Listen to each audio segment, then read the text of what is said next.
কালকে ভিপি নূর একটা বক্তব্য দিছে, কালকে না পরশুদিন ইয়াতে ওই রিভার কেয়ারের সামনে, হ্যাঁ পরশুদিন। ওনার বক্তব্যটা আমার খুবই পছন্দ হয়েছে, আই স্যালিউট হিম।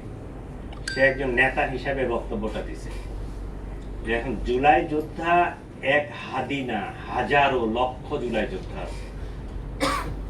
এই লক্ষ জুলাই যোদ্ধার ইন্ডিভিজুয়াল সিকিউরিটি নিশ্চিত করা প্রায় অসম্ভব।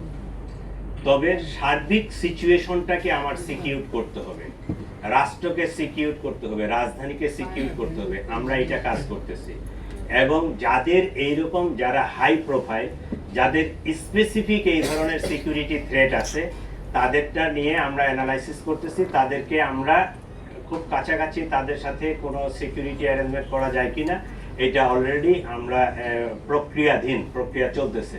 যাদেরকে আমরা ওইরকম খুব হাই থ্রেট মনে করতেছি তাদেরকে আমরা পার্সোনাল সিকিউরিটি দিব।